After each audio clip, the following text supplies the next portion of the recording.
I obviously pushed the wrong button because I was not trying to start this just now. I was changing the settings on this. So at any rate, we're going to talk about a couple things. There have been a couple videos that I put up where we talked about some knives that have got hollow tangs and things like that. And but one of the big ones was like, oh, I would never own a knife that's not full tang. And I understand. Hey, what's up, Bladed Ginger? And help me, do me a favor, if you're going to be here for a while. I am expecting a call from the hospital. I have some referrals that went in and things like that, and I have to make sure that they're taken care of and they're scheduled. So there may be a call that comes in, and we'll show all here. There may be a call that comes in during this live feed, and you may have to explain to people why it's muted. Did the thumbnail come up? Did I do this right? Am I on the one that I had scheduled? Because it should have been a thumbnail and it should have been full tang versus, hopefully I did this right. Hopefully I did this right. So is the, was the thumbnail the, oh, hang on. Let's just look on my channel here, on my other phone.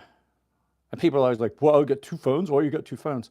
When I ran the business, I had a second. That's what you saw? Okay, cool.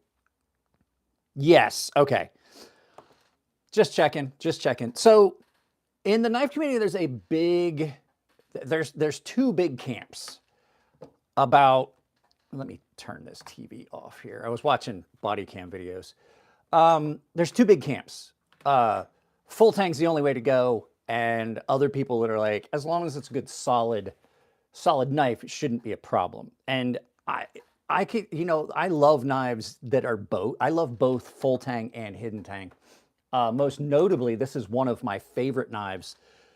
This is a hidden tang, as is the Randall Made Knives version. This is the Cold Steel R1 Military Classic, which is basically a very faithful reproduction, a licensed reproduction of the Randall Model 1. Now, this does not have a full tang. What it has is a hidden tang, sometimes called a rat tail tang. There's all kinds of different ones, but basically there's a piece of steel in the handle to a certain point, and then the blade is attached probably with epoxy. Sometimes they do it with wood where they burn the handle in, so it's basically a perfect fit. Some people pin the tangs to the handles. So that's a hidden tang, but the tang of a knife is quite simply, just to get some verbiage out of the way, the tang of a knife is the piece of steel that protrudes past the actual blade, and that's usually how the handles are fixed. In a folding knife, and I used a big version, so it's easy for us to see. We're going to use a medium-sized folding knife here. That piece of material is the piece that then the pivot would attach to, and then your lock mechanism. So technically, this knife still does have a tang. It's very short.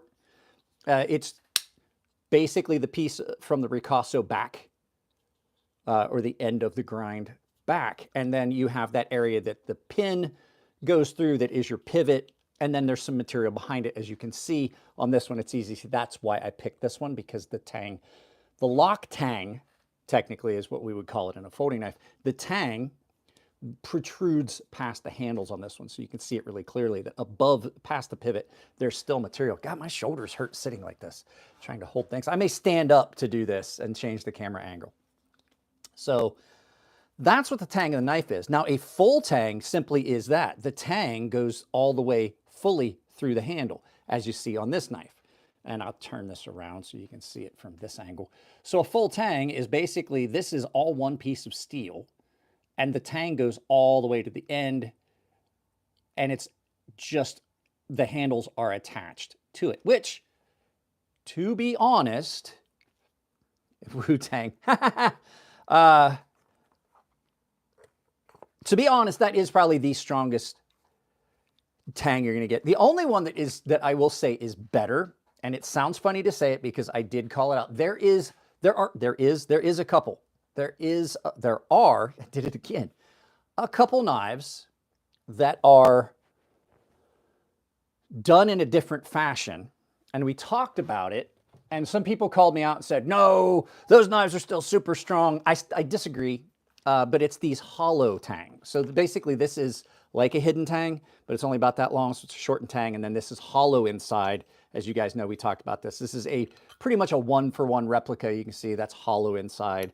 It's one of these survival knives. It goes, I'm hitting the end of it. So the tang of the knife could come down as far as that-ish. You know, my pinky finger. Got my pinky finger all the way up in there. So that, does Heli make good knives? They are very good knives. Knives and Pizza, they're very good. They're expensive, and the ones I've seen are good, but to be honest, they are very good knives, but I don't believe they're any better than the Mora. They're more expensive, and I don't see them being that much better than the Mora, which definitely is a cheaper option. I need these on so that I can see what you guys are saying. So we talked about this is pretty weak because it's hollow, and the tang only goes, you know, like that far in, right? The tang could only go that far. There are a couple exceptions to that. Schrade made one, and so did Chris Reeve Knives. There may have been other companies where basically it was just one billet piece of steel, and they just milled the blade out, and so this was just all one piece of material, and then they bored a hole down into it. So technically that made that a full tang, even though it was hollow handled, but it was still full tang because it was one piece of steel that had been milled. This is not like that. Neither were the Lyles that you saw in the movie. So that's the caveat I wanted to make to that, because this is basically a screwed on tang, as or pinned, however they do it, where they have a hollow handle and it's attached. Is that horrible? No, a lot of knives are really good. And to tell you the truth, one of the best things that that has ever been carried in a combatant sort of style was a pinned tang, and it was a hidden tang with pins, and that would be the tried and true, and I have it out just for this, the tried and true Japanese war sword known as the katana. As you can see, let me see here, where are they at? There's a pin right here, there's a bamboo pin there, and there's a bamboo pin there. So this is pinned construction. There is a tang. It only goes to just a little past that second pin. So it's a hidden tang inside that's wrapped. Now this is solid. I have cut with this. It's handled impact and things like that. But just past that second pin, which is right here, just past that second pin, there's only about that much more material. Right? So that's one of the strongest handles you're going to come across are these. I've never seen one of these fail. You do inspect your swords and things like that if you're doing active cutting, as I did. So this sword has been taken apart several times. As a matter of fact, I took this sword apart on a video to inspect tang, handle, and pins and showed you what was inside the handle of this. There's a video about that somewhere on my channel. So you can't say that a hidden tang is a weak knife. They are not going to be as robust as a full tang, just simply by their design. But for the day-to-day riggers that most people are going to put a knife through, an averagely well done hidden tang is going to suit everybody's purposes, with some exceptions. I have been around when it happened. The USMC fighting knife, this is mine, the Kabar, right? Kabar is a really good knife. I have seen these break. More than one, and it's the same thing. You see the tang protrudes down through. It's a hidden tang inside these stacked leather washers that then are cut down and given the texture. And it's a beautifully done knife. K-bars are beautiful, and you can see right there, as opposed to over here, you can see that right here is where there's a pin that holds the handle, the butt cap of this. So if you were to grind that pin out, if you were to like grind that pin out and you wanted to like re-handle this knife, that pin is what's holding it in, and then this whole handle would come off. And you can see clearly here that those are just stacked leather washers. They're pounded down, but each one of those lines you see on here, these dark lines, they alternate. that each one of those is a leather washer. And then they're pounded down on top with this little Delrin cap. Then this is pounded down on top, over top of the tang, and then pinned right there. You can just see the end of the pin. So these are built really well. The problem that I've seen with these is, and I complained about this, and I reached out to Kabar, and I told him I've sharpened a bunch of these Kabars. The steel that's on these, they run really, really hard. You can tell when you sharpen it. They are very prone to chipping, which means that they either need to change the way they harden this, because what I think they're doing is they're just hardening the entire billet. And that means that your tang, which is going to be accepting the impact on one of these knives, is also as hard as the blade. And if the blade is prone to chipping and cracking, that means your tang is as well. So how can you recover from that? Well, the thing that they could do is easily, what is this? Let's see, Emler, have you ever seen, I'm sorry, I don't know why, but I just got like two comments. Emler, have you ever seen Sam Wilson hollow-handled survival knives? They look cool. I have not. I have not. And guys, there's 34 of you, and if you're here, please drop a like. It brings more people here. The strength that you can get out of a knife is determined by how it was heat treated and things like that. And like I said, if Kabar out of Olean, New York, were to simply change their quench process and their temper process, so they quench the blade here and then let this cool off slower and then dip it in. So you basically, it would be a two-step process. You quench the blade quick, you let that tang cool off a little bit to where it's not so rosy red, and then you just slowly put it in the oil so it's not going to be as hard. The quick quenching that you get on steel is what locks in that hardness. And I think that just for the blade overall, they're running it too hard for the steel it is. I can't remember what the steel that they run these in. If somebody can tell me what Kabar knives are made out of, I think they used to be 1095. I can't remember what they were, but they've used different steels at different times. So if you do that, if you harden a knife improperly, even if you have a full tang knife, you could still have breakage. And that's because the whole thing would be brittle if it's too hard. Now, this is a very, very well done custom knife that was custom heat treated. And the heat treat on this is Go Birds. I don't know. Are you talking about the Eagles? So Leo Patai, what's up? I've been waiting to see you live again. Not sure if you remember my name, though. I think I've seen you on here. So if you get your heat treat,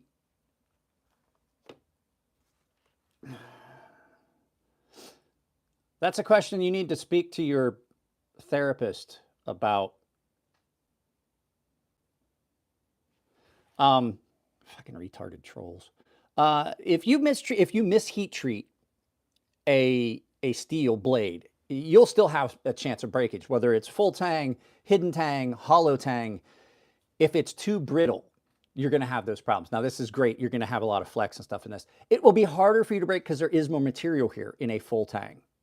So, you know, if they were to lower their Rockwell hardness on this a bit, I think that they would see less breakage of the tang and less chipping on it. These are very, very chippy. And when you put a knife on a stone and it squeaks, that is a very good indicator that it is extremely hard.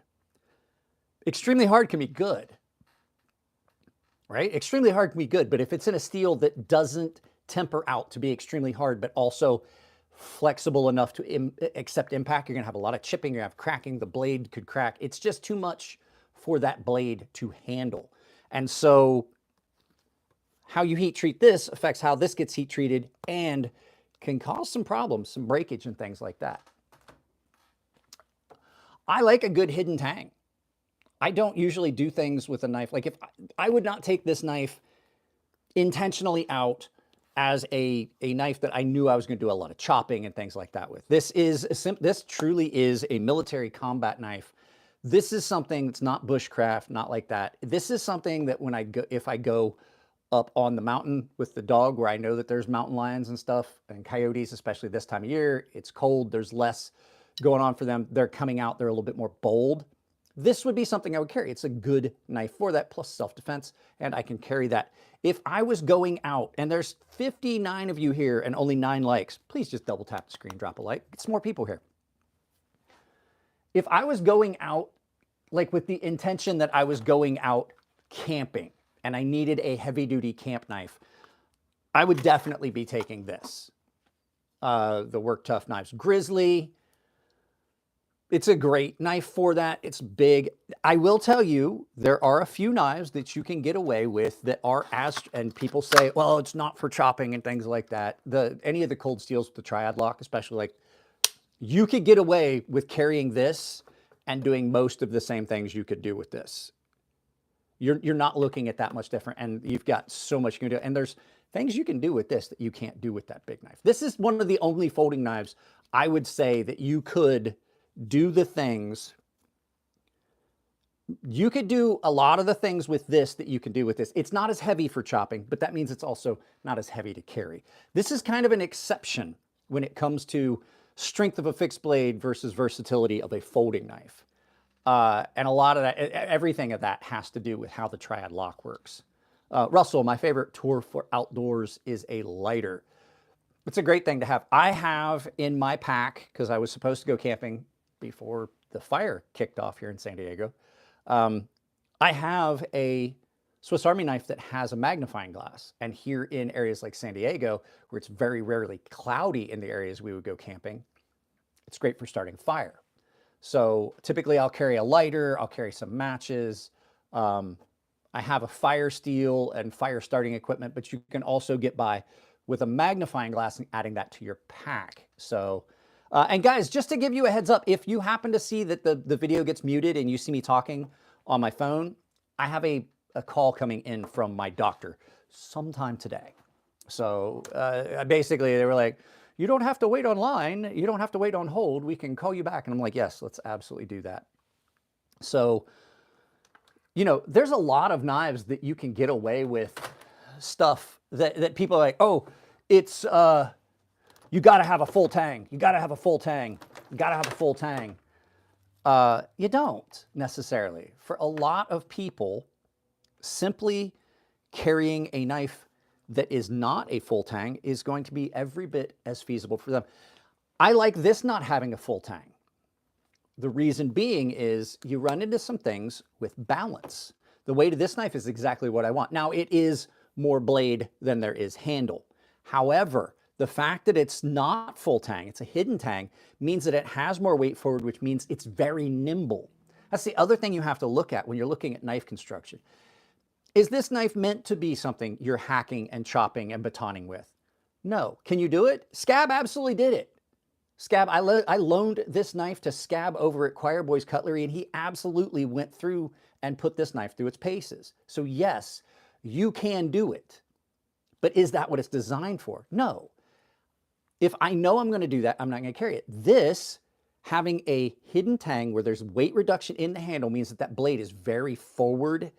And if you know anything about like using a knife for fighting techniques, that weight forward means that that knife is nimble and easy to recover from the cut and the snap. And so you've got more force forward.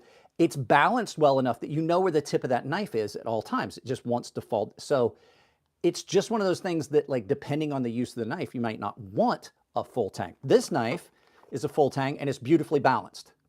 It is pretty much neutral balance. It's the same across. It doesn't have that blade heaviness. So matter of fact, if anything, it's a little bit tail heavy, but on a smaller knife like this that I'm not using for like a fighting knife or things like that, it will be perfect. So that full tang on this is perfect. Plus, the full tang on this gives it some extra robustness and things like that. And it's gorgeous. I like a full tang. I like the way a full tang looks. That is not the sheath for that knife, Michael. That's the sheath for this knife. If you guys are wondering, this is Lon Humphrey. This is a Lon Humphrey custom Tucson. that you can get it at Knives Ship Free. I have a link to Knives Ship Free down below if you're interested in these. This is a custom knife that is coming in under $400. And that's the sheath that comes with it. It's gorgeous. It's a little raggedy and beat up because I carry this all the time. But as far as like if I'm going up on a mountain, like I said, where I might see mountain lions or coyotes, yeah.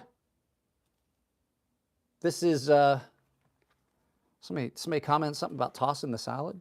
Oh, never mind. Fruit salad. A lot of knives have got, this is technically a full tang. This has got a molded rubber handle over it, and there's a little bit of the tang here, but it goes through. This is basically a full tang knife. This is all one piece. This is a Demco Armiger 4. This is a nice, a little military style boot knife, like a tactical knife. This is nice and light, but this thing is great. I will tell you something that really irritates me about knives. Do I have an OTF knife? I think I put them away. I had them out. I did a video talking about OTFs, but I have, technically this is an OTF knife because this is a topic we're going to talk about here in a little bit. This doesn't need a full tang, to be honest. For the size of the knife, the things you would do with this, you don't need it. Now, little aside, different topic, a little bit off topic. This blade and handle are that's basically like a boot knife, almost dagger style, right? This is a sharpened forward swedge. It's more bayonet style, but the handle is exactly the same and the blade is exactly the same and the sheath is ambidextrous. So you could accidentally get your knife in your sheath the opposite direction that you wanted it, right?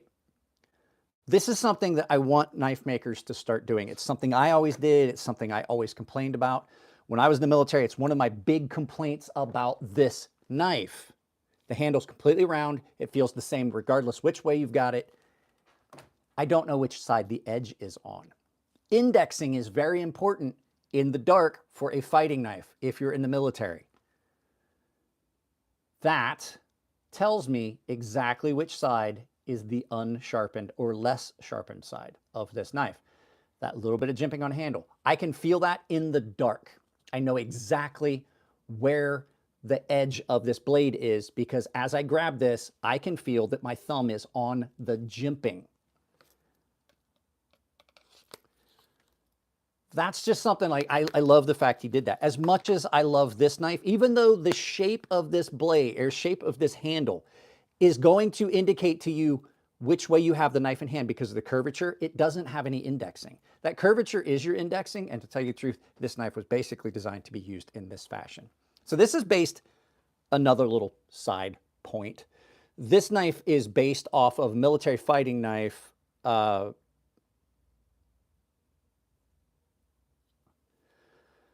did a video about why you're wrong about Damascus. I did a whole live feed about that.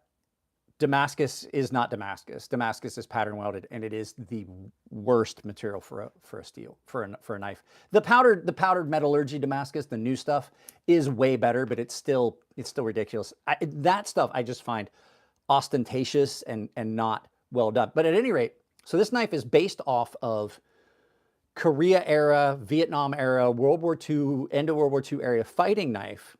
This is based off the Randall made knives model 1. So there is a Korean, there was a Korean War era knife fighting manual that I found because I was trying to figure out what this was for. Like I didn't understand it at first, like it made no sense. And then once I saw how they described it, so that spot on this knife was really meant to be used in this grip. So you see how the blade sweeps up.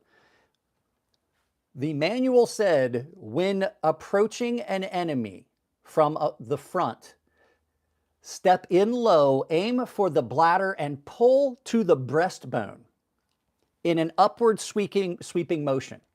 So you're supposed to put this in at the bladder pelvis area and then pull in an upward swing. And you see how that's in your hand? That's gonna be that V, and you're going to pull up, not for stabbing, it's slightly. that is going to take everything that's inside of someone and put it on the outside. You're basically, because that knife's still at an angle, as you go upwards and you hit the breastbone, you're up into the chest cavity quite vigorously. So that is how this was meant to be used. Now, it's very comfortable in this grip, but that's what that groove, that's what that's for, is for that reverse grip stab and pull.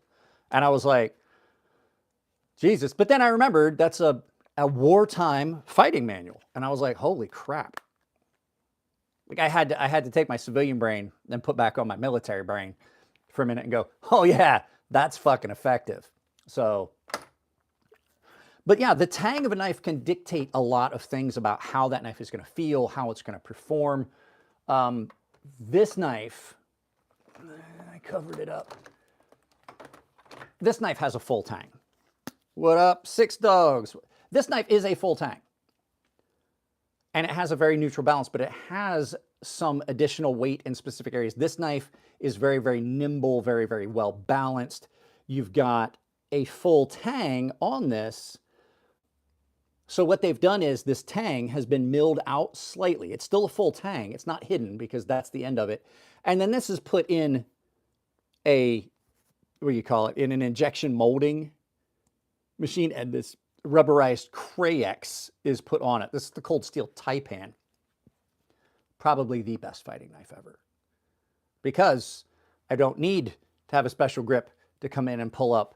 I can still slash. I don't have to reverse grip. It is both grips. This thing is a nightmare. It is so sharp now. And it's just one of the most attractive knives I've ever seen. It's got that, it bridges that gap between medieval dagger and modern fighting knife so well. It just, not only does it look good, it is, I'm going to tell you right now, having taken martial arts for years, learned edged weapons, been in the military, this is just the most awesome fighting knife ever. It's just, why does some knife have some open in it? Like a hole on this one. So this is done. That's how you manipulate the knife. Some knives have holes in them just because.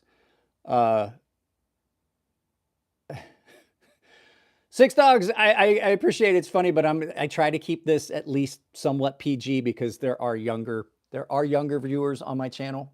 On the blade, I have a lot of times, I'm going to tell you right now, a lot of times what you're talking about like this is an aesthetic choice. Sometimes it's done for weight reduction.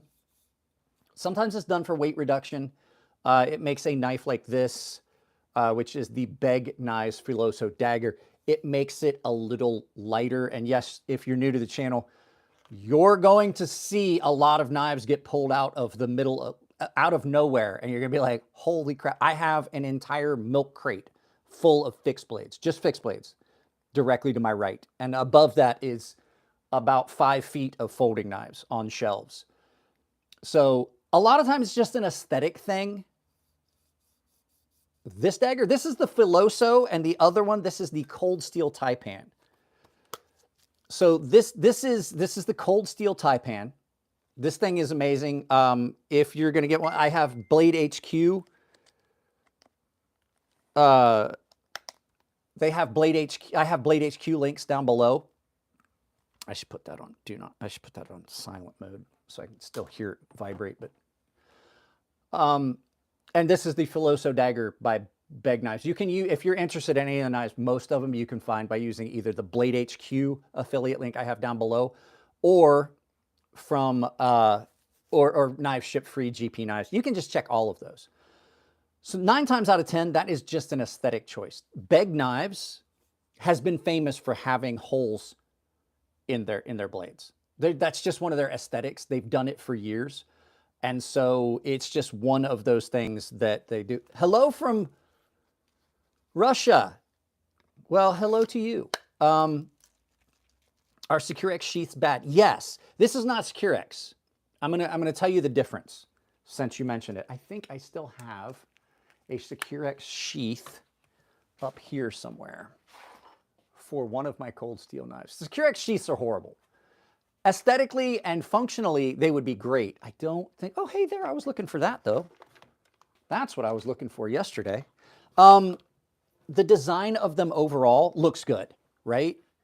Detailer, the design of them looks good. They look really similar to this, but they add so much fiberglass that it then becomes something that's detrimental to the edge of your knife. There is a reason that my Taipan is in a custom-made leather sheath. It's not so much I care about the scratching, because this knife does get carried and this sheath does have, you can see there's scratches on this from this sheath, but this sheath does not dull the blade. What happens is the fiberglass that's in the nylon that they use for the Secure-X dulls the blade. It's glass. If you rub your knife against glass, whether it be fiberglass or tempered glass, you're going to screw up the edge. And it's no different than having that fiberglass mixed into your sheath. It does give you some rigidity in the sheath, but it doesn't make the sheath that much stronger that you would want to give up. I have this knife right here that came with a cold steel Secure-X sheath. It would go in, it's harder, yes. Every time I would put this knife in the sheath, it would go dull. And so I stopped even trying to keep this knife sharp. I got this custom-made sheath from Spirit of the Bear, Michael Spangers. You can check him out on Instagram. Tell him I sent you. This knife has stayed sharp since I got the sheath, because I'm no longer rubbing this edge down a basically fiberglass reinforced sheath that is just burning the edge off. This thing is razor sharp and has stayed that way since I got this sheath. By the way, one of the best looking tactical style drop sheaths I've ever seen. This is one of the best looking sheaths ever. Spot for a stone. It's got the double retention dangle here, so you can carry it. So you carry it like this. You don't need this. This is the way I carry it when I'm not like moving around a bunch. If you happen to be someone that was jumping out of an airplane, this is a paratrooper style. You have the double retention. You've got the upper and lower. This thing is great. This is a sub-hilt. Now this is also a full tang. This is a full tang, right? I mean, Kydex still is kind of rough. Just nylon. Nylon is a great sheath. So this is still a full tang. So the tang comes down, you can see it's pinned all the way, that goes all the way through. This is on here, the blade tang comes down, and then they injection mold this Cray-X on it. I like this better than the much more expensive version because I like the way this feels in hand. Now this is a sub-hilt folder. Typically this would be part of the tang, right? This one is there's still some steel in here, but basically you still have a full tang on this. They just injection molded over top of it. This one has a lot of weight forward because it's got a long blade. This is a very long knife compared to some of the other knives, like even the Taipan, it's significantly longer than the Taipan.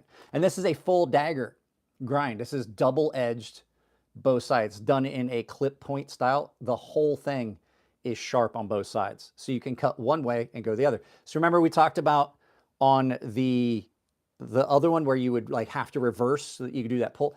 This is designed in a way that you don't have to reverse your grip. Again, you can come in and pull up because the whole back of that is sharp. So you can slash one way and cut back the other. So this is one of my favorite all-time cold steel designs, the Cold Steel OSS. They do have one called the Black Bear Classic, Black Bear Classic, which is much more expensive. It's got it's way heavier. So it's got heavier handle. It's micarta and then steel bolsters and things like that. So I prefer this. You don't really get that much more out of the other one except the price and weight. It is a much better looking knife, but looks aren't everything. This knife is already fairly heavy. And then when you add a bunch of micarta and stuff on it, It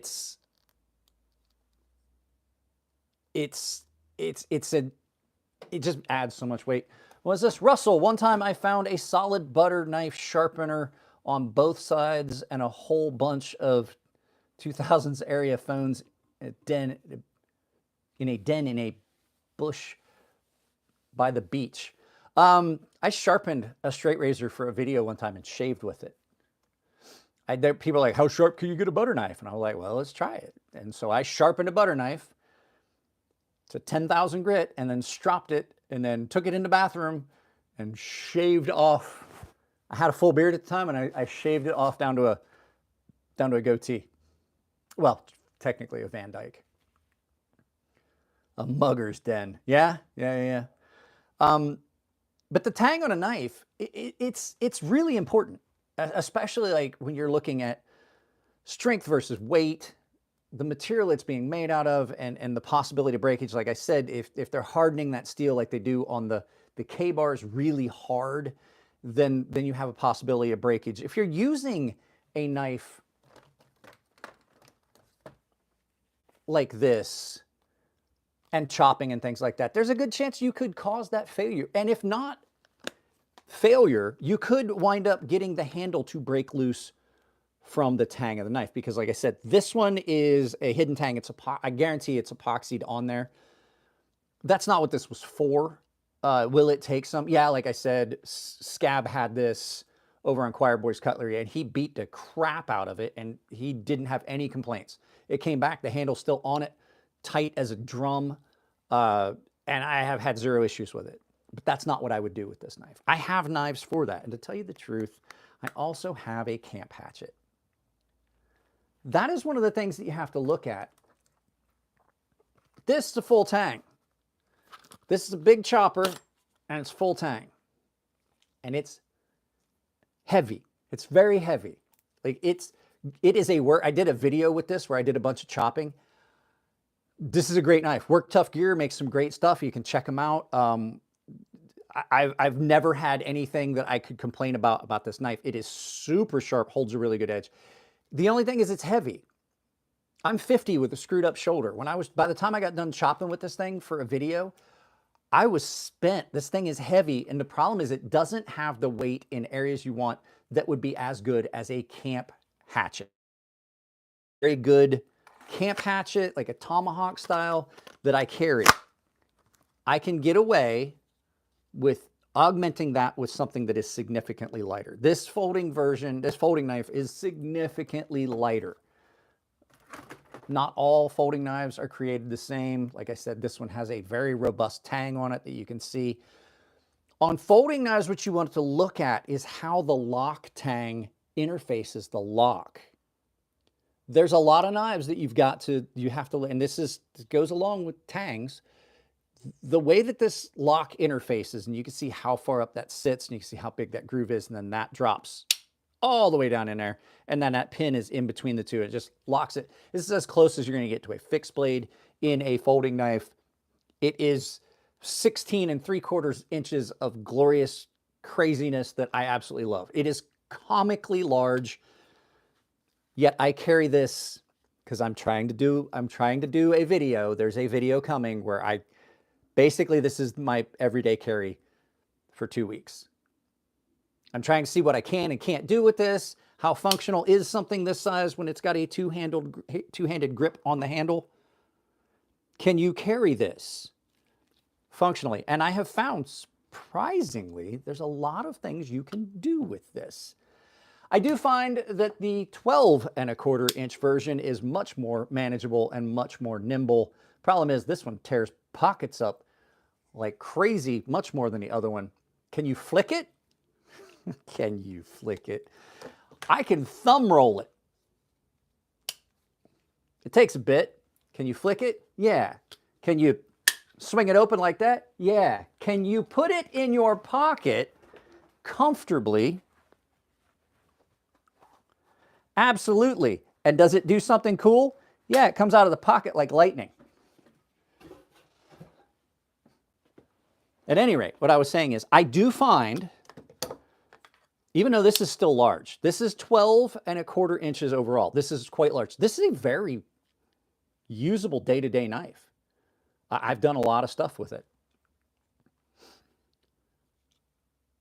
This thing is really, really well balanced, really nimble, feels like a much smaller knife. To put that in perspective, typically I carry, and I haven't for a few, oh gosh, I shouldn't have done that because now I want to put this in my pocket. I haven't carried this for a few days because I've been carrying that as my primary EDC, the big one. This is a 9¼ inch knife. It's not a small knife. This is how big this is. That's 9¼ inches. I'm a big guy, so that should put it in perspective. Like that might not look like a large knife. That's 12¼ inches. Significantly larger. I find that this does do a really good job as carry, even at 12½ inches. And surprisingly, the much larger, you guys will see something funny, watch this. This is 9¼ inches.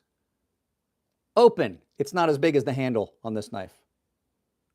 9¼ inches, and that's not parallax. I'm not putting one in front of the other to try and give you like, oh, look how big this is. No, that's just how big it is. So surprising that you can do so many things with this and that it is so well balanced. Like that, I'm just barely holding on to that. The balance on these knives is insane. Now, I have handled the 108 people in here, 22 likes. Please double tap the screen and drop a like. Yeah, thank you very much, Bladed Ginger. It really does help out. I'm not asking you to drop a super chat, which you can, by the way, if you want to support the channel, you can, because all of this basically costs me money. Okay, guys, I do have to take this phone call really quick. This is important. I got to put you on mute. This is probably my doctor's office.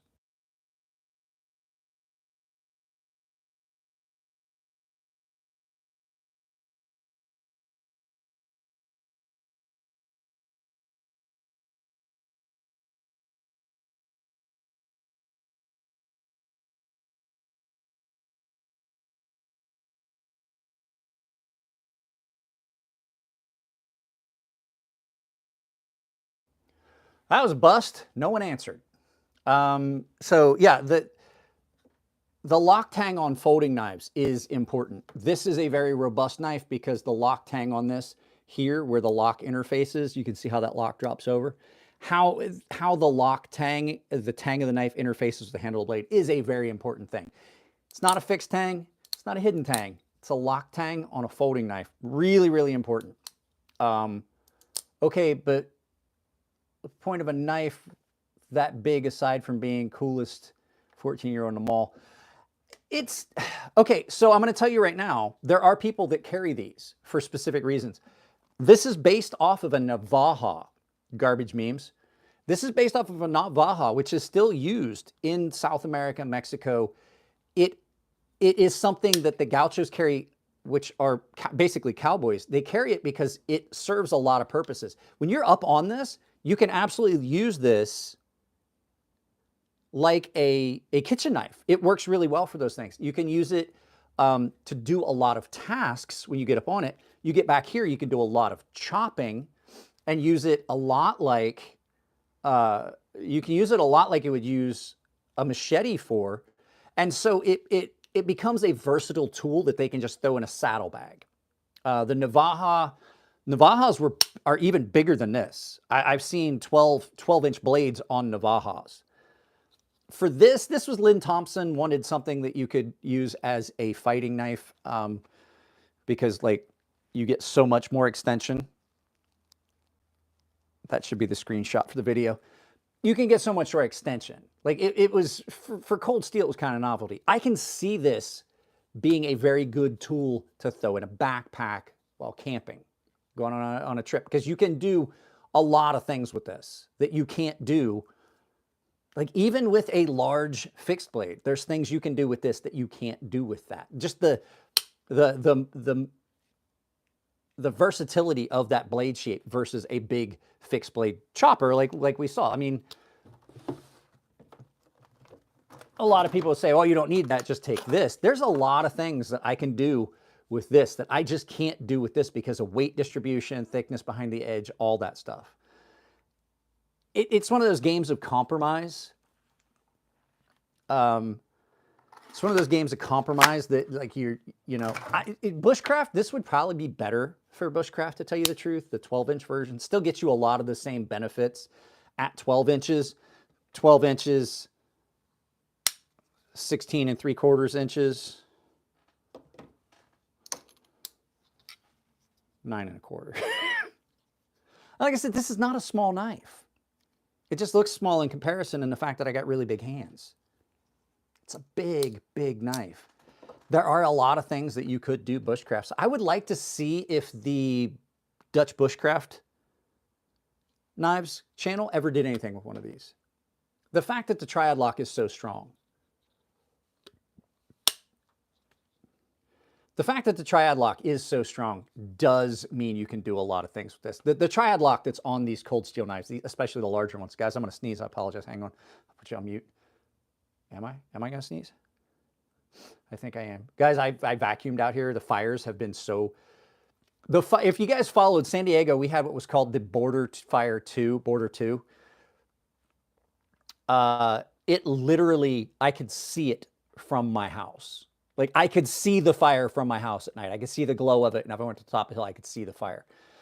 I was 6 minutes away from where the fire was, if you go down the 905. So I vacuumed everything again today because it's been raining and the fires are kind of out. Literally, the vacuum cleaner tank was just completely full of ash. Just gray ash. And that was just out here. I haven't done the rest of the house. I'm doing the rest of the house after we get done with this before my wife gets home. Because I still haven't started my new job yet. God, it's starting to get frustrating. So could you bushcraft with this? I think you could, because the blade shape on it would lend itself to doing a lot of things. The versatility of the handle, you can do a lot of chopping. I would say that the triad lock on this would be one of the few folding knives I think would hold up to some of the batoning and things that you might do. The only caveat to that is it's not the lock you got to worry about. And it's not your pivot per se. Your pivot is probably going to be fine. It's your pivot getting loose from the impact. The pivot on this was working its way loose. I tightened it down, Loctited it. There's some compromises that would be made if you're carrying this strictly as your camp knife. But like I said, the fact is, I have it somewhere. I'll show you what I have. It's in here. It's in here with the fixed blades. I could take two things in lieu of, you know, just to fill that gap. Is it in here? I don't like to dig around in here blindly because I do have a couple of old knives that belong to my father that the sheaths are not the best on. And I'm always terrified that I'm going to go digging around in here and jam through that cheap leather sheath on one of my dad's old knives and just cut the crap out of myself. It's one of those things. It's like one of my big fears is always, I do so much things with, I'm always wearing at least sandals out here in the studio because there's so many knives. I've always had this big fear that I would drop a knife. So if you guys know, folding knives with flipper tabs, if you drop a knife, it can hit the flipper tab, and if there's enough force, it can snap the knife open. Jared Neves actually did it. I've always had this thing of dropping a knife, having it fly open, and then stepping on the exposed blade. I'm literally right now wearing sandals. I'm wearing slides. So it's just one of those things. So I'm just terrified of just jamming my hand in there randomly. So I carry this if I'm going camping, and you can see this has been through the mill. If I'm going camping, or if I'm going out somewhere where I'm going to be out for the day and I might need to do some of those things, I take this. So I think that you could easily get away with combining these two, because even these two together are still not the weight of that big fixed blade. And so now I have a lot of versatility in what I can do at the same weight. So if you've ever been a hiker or in the military, you know how important the weight of stuff in your pack is, it might seem like they say every ounce counts. It may seem that it really wouldn't count, like it wouldn't matter that much, right? You should be like, oh, it wouldn't really matter, like that few extra ounces, till you have carried your backpack for 12, 13 miles for the day. And then your decision to add one extra MRE in your pack becomes questionable, right? You're like that one extra MRE would have gotten me like a little bit of a reprieve if I hadn't thrown it in there. Every ounce counts. Weight kills when you're going on stuff. And that's why this doesn't go. You know why? Because this, while it is a folding tomahawk, is very heavy. It is heavier, way heavier than this. It is heavier than these two combined. To tell you the truth, this is heavier than that big ass thing. Is it cool to have a folding tomahawk? Yeah. Who wouldn't want one? Is it something I'm going to carry with its limited edge and weird weight distribution that you don't get in this, so you don't get any additional, like this has the weight forward that you want in a hatchet, this does not? Is it cool to have? This is from KATSU Knives, by the way, guys. If you're interested in one of these, they sell these. I have 10% off at KATSU Knives. They sent me this. It is insane. It is freaking awesome. It is an access lock folding tomahawk. And you can get away with a lot of stuff with this. It's just too heavy, in my opinion. But is it cool to have? Yeah. Who doesn't want? Right? And you can reverse flick it if you got strong fingers. Folding tomahawk. And it's sharp. I'm not going to lie to you guys. It is ridiculously sharp. So, carry a fixed blade on my rig also. Like if I'm going, this, between this and this, I think I could get away with pretty much. So I did a video, Josh Hyde, I did a video where I chopped a bunch of wood with this. It's got some wonky weight distribution, but it wasn't meant for that. This was designed as a secondary, it was like kind of a twofold tool. It was something that you could use for some camp tasks for paratroopers if they got caught up in a tree or something, and still use this as kind of a secondary fighting tool. It's got a pin that you can put in, that you screw in, and it locks the blade in place because it is an axis lock. And it is well made. But Crazy Sharp, coupon code Crazy Sharp, you save 10% at KATSU Knives. That's who's making my folding knife that I designed. But yeah, this, and this is full tang. This is solid piece construction. It's got G10 handles. It's got a nice little striking spot on the back. You can use it for a hammer. All kinds of stuff you can do with this. You can actually use this for a lot of bushcraft stuff. Joe Flowers designed this. Big bushcraft guy. It's got jimping here where you can get up on this and you can use it for some fixed blade stuff. I've done that. I've done kitchen cooking tasks with this. And as you can see, I've chopped a lot of stuff with this. So this thing is just an incredible tool to have. And you can get away with it. Now, we've talked for about an hour about full, and I didn't think that was going to last that long. We talked about full tang, folding knife tangs, lock tangs, and all that. And there's 86 people here. I didn't figure we'd have that many people. This is kind of one of those. The folding one, chop some wood with it. I was talking about the folding. I did a full video where I chopped a bunch of stuff with that folding one.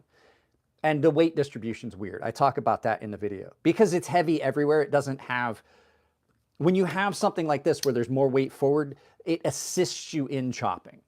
It comes in handy. It's like a force multiplier. When you have more weight forward, it's good. You ever use some of the newer hammers where like the weight is pretty much neutral? It's so much harder to drive nails than with an old East Wing that is a lot more weight forward. It forces that blade in. This just chops better was what I was saying. Now, gravity knives. Okay. Gravity knives, and I'll grab some of my OTFs. I know somebody asked about them. laying there in a roll over there. Gravity knives are an interesting topic because some people say they're stupid. Some people say they're amazing. I say they're fun. Sometimes they can be gorgeous and look like your everyday carry knife like this. I personally prefer this one. This is the best gravity knife on the market, in my opinion. You can do stuff with it. The deployment is so much faster on this. That is something cool. But they are very closely related, especially this type of gravity knife, the out the front. They're very closely related to the OTF automatics. And I have a couple of double action OTF automatics here, and we're going to talk about it. There is a video coming about this. I just thought it would be fun to talk about it here, and I'm only going to grab one. I'm only going to grab one of them because I don't want, I've already got a bunch of stuff out. I'll put that back.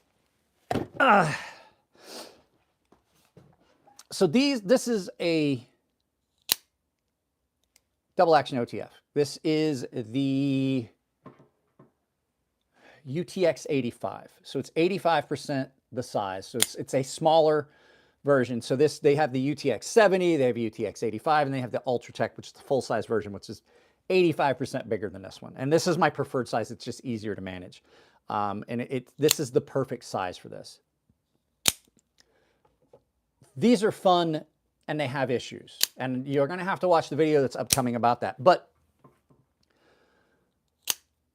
these are basically an updated, more modernized version. And guys, if there's 92 of you here and only 29 likes, that means that more than half of you did not like this video. Well, yeah, more than half of you.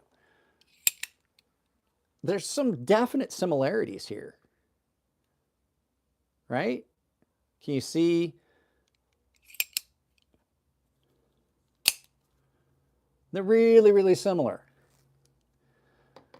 Gravity knives are absolutely something that's fun. And if you have one and you live in an area where you can carry them,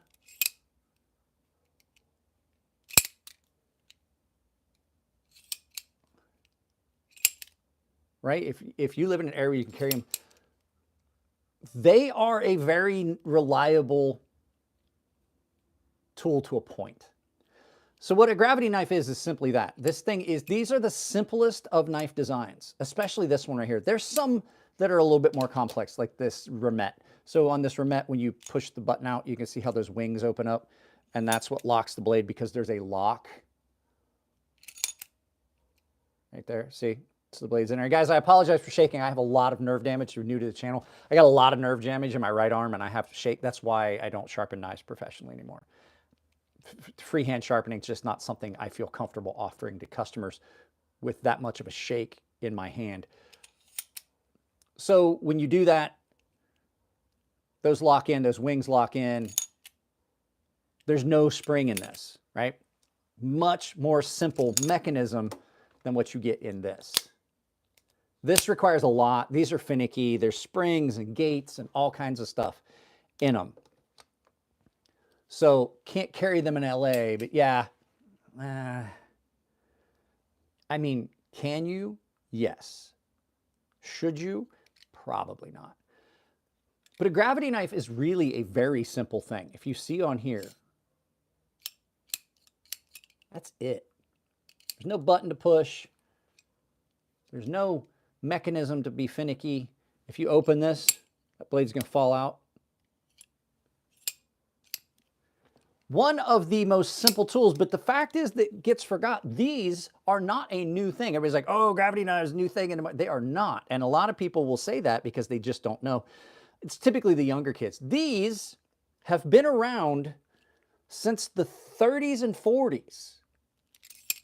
And the reason that they exist was because paratroopers were a new thing. They hadn't figured out risers and gliders and shit like this to keep you from landing in a tree. You basically are at the whims of the wind. And so what would happen was paratroopers would get caught up in trees. So the point of these was, and they originated in Germany, to have a knife that was easy to deploy, cut yourself loose, close it, and put it away. Now, theirs had a little spring latch that you push down on, and the blade would come out. Much more similar to this, right?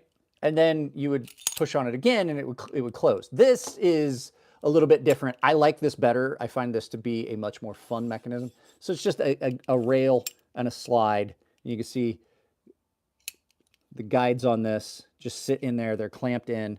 And when it drops all the way down and you close it, that locks it. You are the lock on this knife. Some people don't like that. The newer ones do have a lock. They have like a slide lock on it so that it won't come open. But I find this to be an amazingly fun. I'm not allowed to have this in the house anymore, by the way, because my wife got tired of hearing this.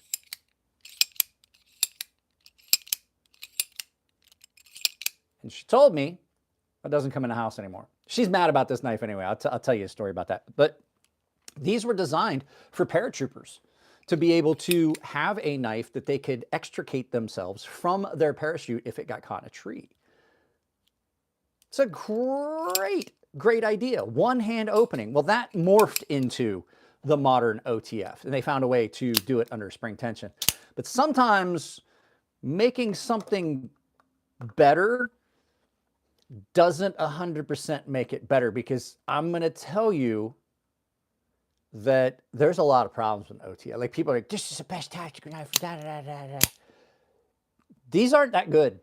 They really aren't. And like I said, I have a video coming out and I talk about it a little bit more in depth, but there's a lot of issues with an OTF automatic. They are finicky at best, sometimes almost unusable at worst.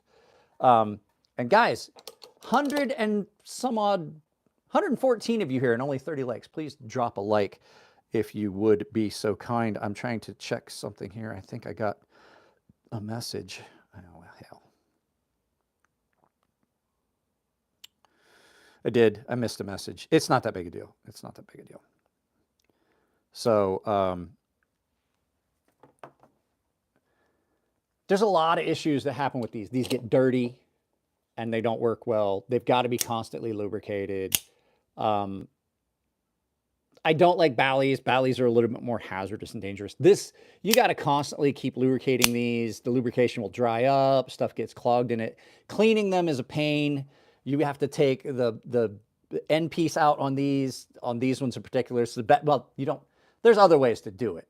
The best way I found is you unscrew the glass breaker on this. There's a hole that runs all the way down through. I take the jet spray gum out brake cleaner and I spray down the hole, and it comes out this end and it cleans out all the gunk, and then you basically will relubricate it. I'll put a drop down this way, and then once I can get the blade open all the way, I'll put a couple drops on either side, and you've got to work it back and forth to lubricate the gates and all the springs and stuff. But these get very, very, I hate the Benchmade OTFs. They're even worse. But don't buy anything Benchmade. Okay. Benchmade is going to charge you $100 to $200 more than a knife should cost, and then send you something that is all screwed up, that you're really going to be disappointed in. And when you send it back for repair, they're not going to fix the things you want. And if you already sharpened it and got the edge on it to where it was supposed to be, they're going to just sharpen. All they're going to do is they're going to take your knife in, they're going to sharpen it. They're not going to fix any of the items you said. They're going to sharpen your knife poorly. And then basically you sent them a knife that was sharp because you'd already sharpened it, because it comes with an effed up edge, because their sharpening is some of the worst in the industry. And then you fixed it, and they're just going to F it up for you. At this point, you couldn't give me a Benchmade. And I say that in all honesty, because the only Benchmade I have is one that was given to me, and now that I have a Benchmade that was given to me, I wouldn't take it. I only keep this here because it is the best known knife in the knife industry, and I use it for size comparison on everything else. If it wasn't for the fact that this was a gift, I would have thrown this knife away years ago. It is possibly the worst knife in my collection. And it's not that it's, I have had knives that are worse. But this is the worst knife based on what you get for the money. This is, when you look at how much you're paying for this, for what you get, I have an M-Tech that I probably would take over this. These are horrible. And if you like Benchmade, I'm not gonna try to change your mind, but I think you're wasting your money. Buy a Spyderco. If you want an American-made knife that's really reliable, it's going to get you where you want to get a Spyderco. And I'm not a Spyderco fanboy. I don't like a lot of their business practices, but at least you get your money's worth when you buy a Spyderco.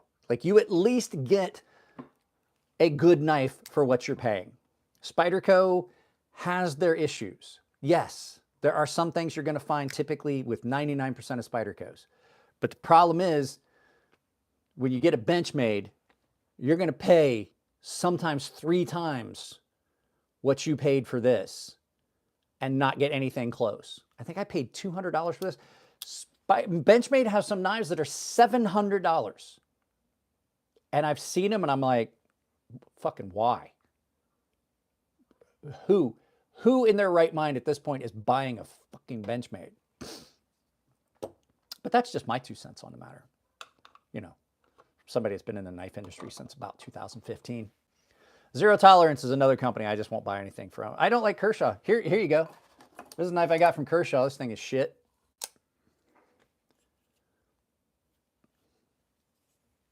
This is loose. If you saw the video, this is straight trash. And I got this with my own money because someone saw that I liked this, and they're both based off of a Navaja. And I was like, I got this, and I'm going to throw this knife away. I paid 47 of my own American dollars for this. Ton of blade play, ton of blade play. Like, it is just not lock rock, blade play. Ton of blade play. You can't tighten that pivot down any tighter. It's uncomfortable. This piece you can get up. Can I do it now? Watch this. I think I can get it. I think I can get it. I got it. There we go. That's just how I glue. What about the Ken Onion? Look, the design for most of the Ken Onion knives are great, but the Kershaw execution, pardon my French, is fucking trash. Kershaw, Benchmade, ZT. I don't like any of the ZTs because they're overpriced. You're basically, for a ZT, you're basically paying for an overpriced Kershaw. I don't get it. This company, oh, that's right. Before we move on too much. Oh, back to gravity knives. Sorry, I got off topic. Gravity knives are great. There's several different models. There is a type that I don't recommend. It's the one, I have it here. This is I bought this with my own money and I regret my decision. Is it fun? This one is basically, it's not a gravity knife, if you want to know the truth, because there's too many steps in it. This is what's called an enclosed folder. It's very similar, very akin to the Cold Steel Triple Action, which was a great knife. This doesn't have a detent. This is something that's just fun. You can't carry this. It doesn't have a pocket clip. It doesn't have a thing. It basically was $50 of fidget toy, in my opinion. What companies do I like? I like a lot of companies. I like Microtech. I like Cold Steel. I like WE Knives. I like Spyderco. If you want to know the truth, there's only a couple companies I really don't like. It's Benchmade. When we're talking about like big time production companies, Benchmade, ZT, Kershaw, I don't like them. And then when you get into like some of the smaller like mid-tech and custom makers, I don't like Jake Hoback. I don't like Greg Medford. Tor knives, I don't like them because they're just always too thick and things like that. And there was another one that was around for a long time that I just don't like their stuff. What I think about Lion Steel, I got a couple Lion Steel knives. They're great. Their fixed blades are awesome. Viper knives out of Italy are great. I have a knife that was made by them that was a gift from a subscriber, and I think it's either right here or in the drawer. Oh, here's a good one. This is a company. Here's another one. Demco's good. I'm not as big a fan of the Demco stuff. I mean, they're great designs. I just don't like the Demco designs as much, and I don't like the shark lock. Kershaw Live Wire is similar to half the price of similar Microtech. I don't like the OTFs, and when I talk about Microtech knives, I'm talking typically about just their regular folding knives. Bark River is another great company that I love. Demco designs aren't 100% my thing. The Microtech designs that I'm talking about is just their regular folders. Kershaw does not make a knife like this. This knife beats the $1,000 knife that I bought here a few years ago. I don't care what knife you try to put up against this from Kershaw. I'm going to tell you it's absolutely not as good. If you're talking about some of the OTFs, they might be, but I doubt it. Like, I've handled a lot of OTFs, and I haven't had very many that were much better than the Microtech. There's some that are on there, on that level, but they're pretty much the same. Not necessarily better. There's a couple, the Heretic knives, but typically those are more custom and things like that. But this is the best knife I've ever bought. This is the Microtech Amphibian. I wish I had not broken it out during this video, because now it's going to be hard to set that over there, because like I said, I am currently researching a video that I'm filming where I carry this monster basically as my primary EDC for 2 weeks. Chris Reeve knives, love Chris Reeve knives. You guys know that. They fall into a different category. They're not just production. They are above that. My Chris Reeve Sabenza is one of my prized possessions. Chris Reeve Sabenza is one of the best knives you're ever going to find. It really is. I have a headache starting, which is going to make everything I have to do for the rest of the day really suck. Mine has been custom anodized by me. By the way, guys, there is a video that I'm going to film this week, hopefully. I am going up to Elliot Williamson's shop, and we're going to talk about what they've got going on this year, because they are going to be doing a lot of crazy stuff. But I'm just trying to see, like, that's not a normal size knife. Like we've stated, this is a 9 1/4 inch Spyderco Military 2. This has been in my pocket pretty much every day. Now, I am carrying other knives. You just can't do everything with this. I am carrying other knives. Most notably, I've been carrying this. I've been carrying this best knife under $200. I'm going to show you the best budget knife on the market. Hands down, best budget knife you are ever going to find.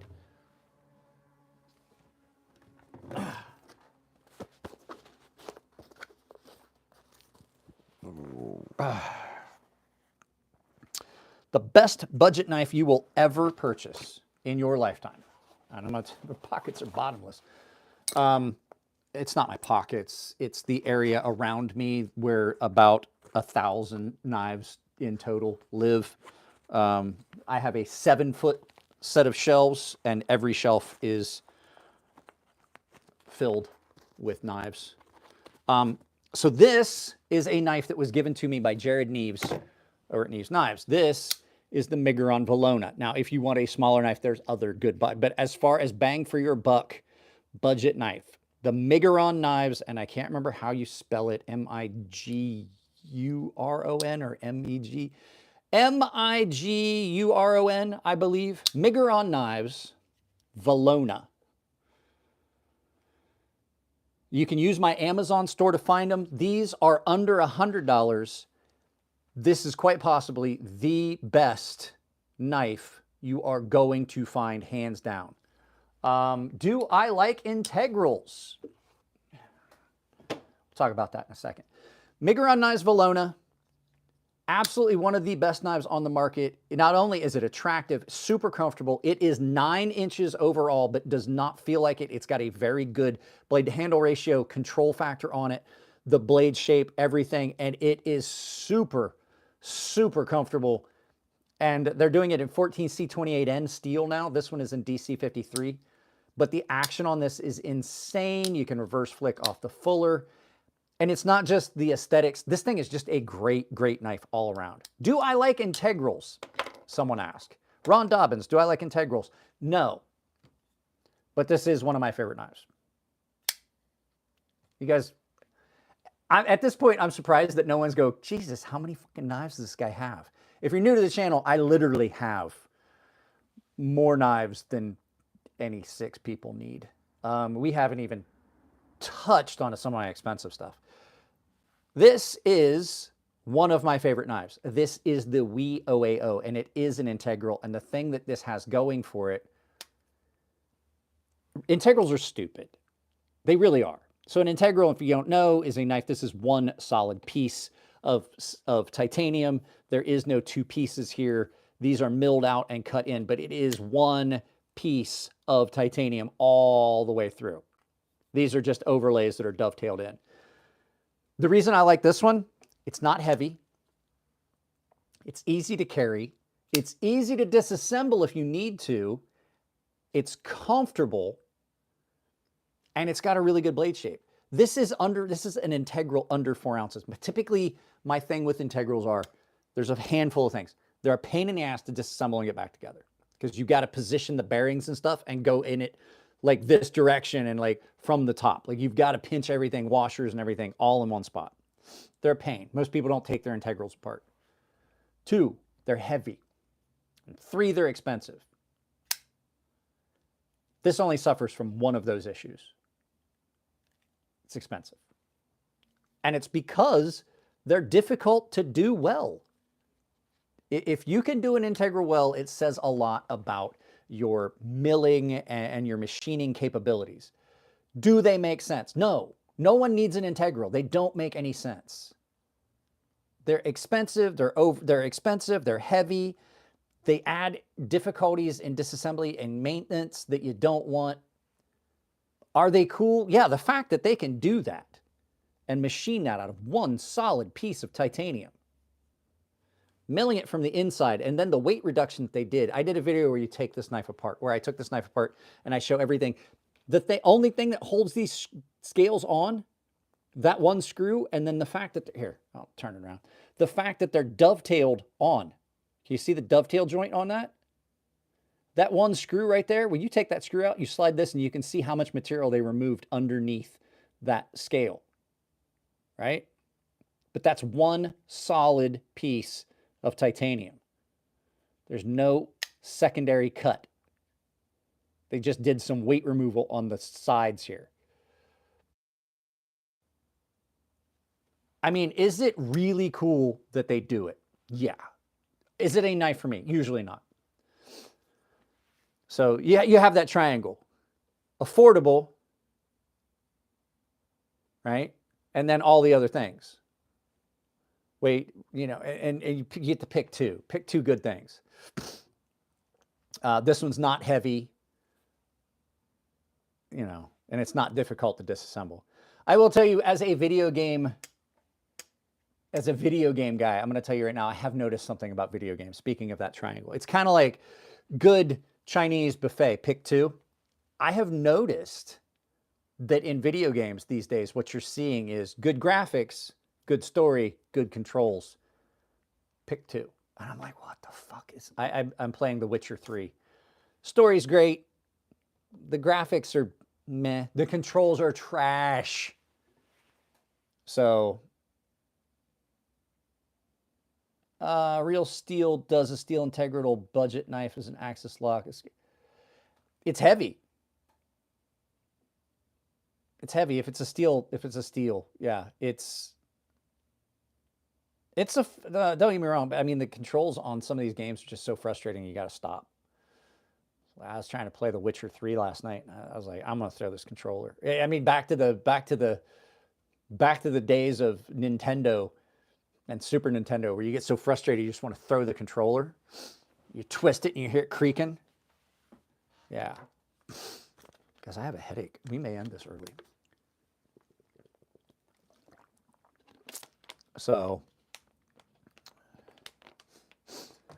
but yeah, the fact that gravity knives are that simple they don't suffer from a lot of the issues with OTFs. Like I said, the cleaning, just carrying a microtech. Like I see guys that do it. I'm like I don't get it. Mine get gummy and stuff just being in my pockets. Like I watch Kentucky Ballistics and he's got a combat Troodon that he carries and he's like digging around. I know he's out in the dirt digging around and stuff. I'm like, how does he not have that issue? So he must just be spraying it out with like WD-40 every day. Like every day, like, oh, here we go. Just cleaning it out. Some guys swear by them. There's just too many problems. And one of the big ones, one of the very, very big flaws in most OTFs are the fact that did not deploy. If you've got that up against if you're trying to deploy that to use that in a self-defense pokey scenario, and you happen to get up against somebody's shirt, your knife doesn't deploy. Now, I will say, if I'm on my back, that knife will deploy. If I'm on my back with a gravity knife and I'm on my back, it's as useless as Michael J. Fox's Etch-a-Sketch. Now, if I've got the room to deploy it from the back, the halo, now you beat me to it because I was working my way that direction. There is a type of out the front knife that does solve that problem. And I just can't afford one because they're fucking crazy expensive. And it's the single action OTFs, like the Halo. And there's others. And I know that Heretic Knives makes one, and it's just a push button single action. And what you have to do is your button, the spring is compressed. These are technically under spring tension. Where'd it go? These are technically under spring tension, but you provide the tension that it needs to go forward because you're stretching that spring. So they're kind of under tension, but not under the tension like when I'm talking about like an OTF single action where you pull that spring and you compress it and it locks behind the blade, and then you put the charging handle back up. It's like locking the bolt open on a rifle, like on an AR, when you lock the bolt open and you let it go. It's under spring pressure, and so it stays that way. It stays compressed, and when you push the button, it releases that, it fires that blade out, and then you have to reset that. On those, you get, like, if you bump into something, you pull away, the spring's going to continue to lock the blade out. Once I start working again, I will find a Microtech Halo that I'm going to purchase. I want one. I've wanted one for years, and I just haven't ever done it. But the single fire does solve that problem.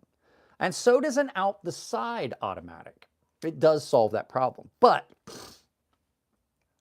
I'm new here. Are we talking about guns? No, we're talking about knives. I'm just saying, like, there's some similarities between locking the bolt to the rear on like an AR style rifle or an AK, and then releasing it, letting it go home, and the act of how a single action out the front switchblade works. You push the button, it just bang, it slides open.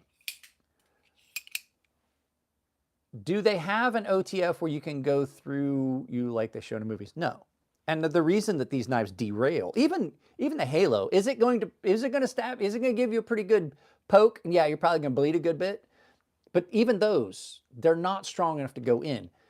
If you're talking about a ballistic knife where you push the button and the blade is under gas pressure, or it's got a ram nail gun cartridge, that's a different animal. That's a ballistic knife. But for the OTFs, no. Like I said, even with as strong as like the Halo is with that spring lock to the rear, it's not going to be enough to punch into someone and open. And a lot of that is because it was kind of regulated. They have to be able to cause that failure. Like that's just a sheet of paper. That's actually a pretty important piece of paper that I probably should hold on to. But yeah, there's not enough spring tension, even on the single action. And guys, if you're here, there's 87 of you here and only 41 likes. What is this? Cool. I'm a blacksmith and I don't really trust OTF knives. I don't either. I don't trust, and I don't trust that gravity knives are any better. I just see that the gravity knives, well, they're more fun. There's some versatility in deployment that makes them more fun. There's less, there's less on this that is restricting the fun you can have. I don't like butterfly knives. This is as fidgety as I get with a knife. If I'm going to fidget, 9 times out of 10, I'm either using this, which is the drifter. If you guys focus works, this is the drifter.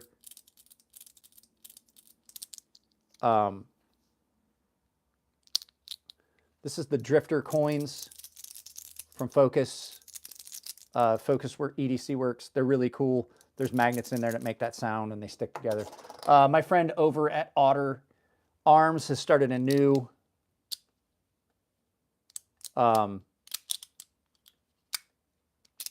element to his company where he makes these. This is from the it's called Otter EDC. I think crazysharp, all one word, works as a 10% off. But like if I'm going to fidget, this is what I'm going to fidget with. I'm typically not fidgeting with knives. This one is fidgety. And it's safe. It's relatively safe. Why are gravity knives banned? Well, there's a couple reasons. These fall under the switchblade ban, and it was a very racist law, to tell you the truth. It was based on, there was a lot of movies where you saw like Mexican and Puerto Rican guys in movies and things like that carrying switchblades, and these kind of got lumped into that. It's been around for a while, but they were basically, it was targeting specific groups. Racially, they were like all these Mexican and Puerto Rican gangs. There was no real basis for the bill. I did an entire video about this. It was illegal versus illegal knives, and it showed a line, legal, illegal, and it talks about it. I went through the whole thing and I read the verbiage of the ban, but in my opinion, it was very racially biased towards people of Hispanic descent in New York City and things like that. And out here in California, in the Barrios. And so they combined gravity knives and switchblades into the Switchblade Act of 1956 or 60, something like that, 1958. I can't remember. But it had a lot to do with, you just saw it in movies, and it never really, there was no gang violence where people were using switchblades and stuff like that. But there was a news article that came out that got sucked into it that was all fake. It was proven later that it was just all fake. And then there was a state senator or congressman that pushed the law, and it basically was a bunch of bullshit. And that's why a lot of places these laws are being repealed. The switchblade ban, it doesn't matter. A knife is a knife. The butterfly knife ban, however, there's a reason for that. And it's not the same reason as switchblades. I definitely have got a migraine brewing. I have a migraine. I can't see. I'm starting to get halos on one side. Hey, Mark Burris. What's up? The butterfly knife ban was 100% in response to injuries. Now, they became popular. They were around for a while. A lot of people had them. They became popular. People were watching movies where you're watching ninja movies and people had the ballad songs. And they had become popular, and people were hurting themselves. And it was absolutely, I guarantee it's rained, so there's not anywhere near as much ash and smoke in the air, but we've had a ton. Like I said, the wildfires were the wildfire here in San Diego was less than 10 miles from my house. Like I could look out, like I had pictures of it where I could see the fire from my I'd open my garage door and walk out, and it was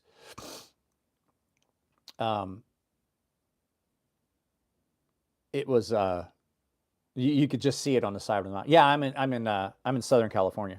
I'm one exit from Mexico. So I'm down near that Chula Vista Otay Mountain fire. So have I ever had a lever switchblade? I have not, but I have handled a bunch of them. I have carried them. I had a couple of them on the channel. I had an actual push button stiletto style. Ron Dobbins, I think address this. I had one and I got rid of it. It's at my friend's house. Very, very similar to this style, but this is not a switchblade. This is a cold steel tie light. Very similar style, the stiletto style. This is a great knife, by the way, guys. If you are interested in any knives that you see on these videos, please check out all of my affiliate links down below. This is as good and reliable as that switchblade. This thing is great. Cold steel tie light, great, great knife. I absolutely love this, and I haven't carried it for a while.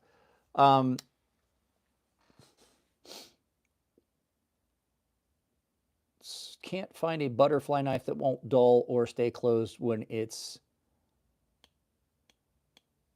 You shouldn't say CP, you should just go ahead and say cerebral palsy, because that could be problematic, because that is the euphemism people use for the worst files anyone could ever have on their computer. Just a heads up, Mark. I know what you mean, because I know that you have cerebral palsy. But everybody else is looking at that and going, wait, what the fuck? Just letting you know. So that's not what he meant. Different CP. I like push button stilettos, used to carry one. So I had one that came in and it was a, I can't remember the brand, but it was a lever stiletto. It absolutely was amazing. I love the old school lever OTFs and lever autos. This thing is incredible. My only complaint is how sharp the jimping is on the quillions on this, because when you've got your thumb where you want to put it, it's very, very sharp. It's very, very sharp. Kung Fu Stars are banned for the same reason. Oh, Ninja Stars. Yeah, Ninja Stars, people were hurting themselves. The nanny state stuff I really get upset with. But then again, you have crappy parents that let their kids do too much stuff. And it just, like, garbage parents make it rough for all of us. Bad parents make the rest of the world bad for everyone, because they can't control their kids. So then the government's like, well, these people aren't controlling their kids, so now we got to punish everyone. And I'm like, this is some shit. You know what? Not every child is going to be a Harvard grad. You know, I think there's a lot of lessons learned if you have to go through the rest of your life with an eye patch. You know, my parents didn't know where the fuck I was between the hours of morning and the sun going down. They had no idea where I was. If they had any idea how many miles I put on my bicycle, going to places that I was explicitly told I couldn't go and doing things I was explicitly told I couldn't do, they would have been better off telling me, do whatever the fuck you want. And I probably went like, this is no fun. I'm just going to stay home. You tell me I can't do something, that's the quickest way to get me to do it. We made our own... We bought strings back in the day. You could buy fireworks, strings and strings of black cats, right? The black cat firecrackers. We took packs and packs and packs and packs of those. And if you've ever done this, you can unroll them and all the explosive stuff is in the middle. Very small amount. You can unroll a bunch of those and then make your own big one. And you can use all of those fuses all tied together and make yourself a long fuse. And you can blow the limbs off trees. We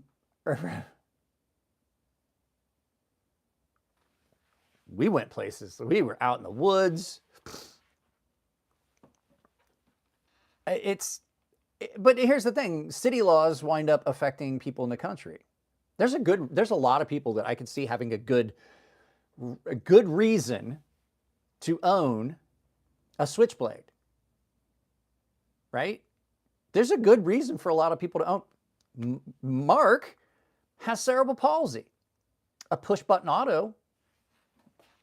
Let's see here. And not all push button autos. I have a push button auto. It's just not an out the front. I have a push button auto. It's a very, very nice one. I don't ever carry it because it's too nice for me to carry. I wouldn't use it if I did carry it, but it's a really nice one. This is a knife that would probably be a very good option for Mark having cerebral palsy. It is a push button auto. To close it, it is as simple as that. Right? That's it. You push the button, it opens. You push the button and you start your transit down, and then the button relocks it. There's a lot of very good reasons to have this knife. On a farm, wearing gloves all the time, I mean, there's a reason I carried a fixed blade. I mean, the option is you can always carry a fixed blade. But on a farm, wearing gloves, how much easier would that be? How much easier would that be than, say, well, not with this, but not with that one. With this one, here, with this one. That's pretty tight, try and get a gloved hand in there, right? A lot of times with a folding knife, if you're wearing gloves, you got to take your glove off to close your knife. No, button lock knives are very tough. Absolutely, button lock knives are, do I have, this is a button lock. Button locks are great. Button lock knives are great because they have, like, that's locked. Your lock mechanism, well, let's see. I have carried this a bit lately, so it's going to be dirty in there. That little plunger right there, let's see, can you see it? See that little plunger? That's what comes up and then locks that blade in place. That's a good bit of material.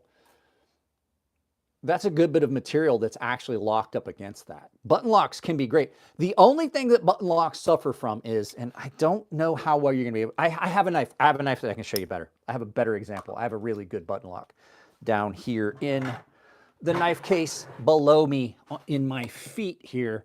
You'll be able to see it better on this one. Yeah, this will be much easier to see because of the coloration of the knife. Oh, I forgot I loaned that. I forgot I loaned that to my buddy. I got to make sure I get that knife back. So this knife is button lock. So the way this works is this little plunger here. You can see that little, let me grab my flashlight so I can give you some extra light. So there is a plunger in there. You see that little post and then that tapered plunger, right? So underneath that tapered plunger in a little pocket, there's a spring. And so that's what gives you your button, that's what lets that come up. The thing that these suffer from is people will do spine wax with them, which you shouldn't do in the first place. And that little narrow part will bend. And because that cup, that plunger, you see it right there, the part that actually locks the knife, that part right there, because it's hollowed out, there's a spring underneath that. So if you're using your knife the right way, you're not going to have a problem. That lock is going to stay strong. If you try to spine whack, you can damage the actual cup of that plunger that the spring sits in because it's hollow underneath that, because you got to have a spot for the spring and bend that post, and then you wind up with problems. But like, as far as strength in correct use, not stupid use, good spine whackers. People that do those spine whack tests, like, I swear they have a genetic, you're like, do you have a chromosomal issue? Like, I don't want to say it, but like, is there a syndrome of the down going on with you that makes you think that that's a good idea? Like, is it a genetic thing? I don't get it. This is the part of your knife you're going to use. Spine whacking is not what you're going to. I've never been in a situation where I thought to myself, hey, you know what? I need to drive a nail. Let me use the back of my fucking knife. No. There's an R word that we use for people like that. And then, here we go. Cutting board knife review. Did a spine whack test on this knife.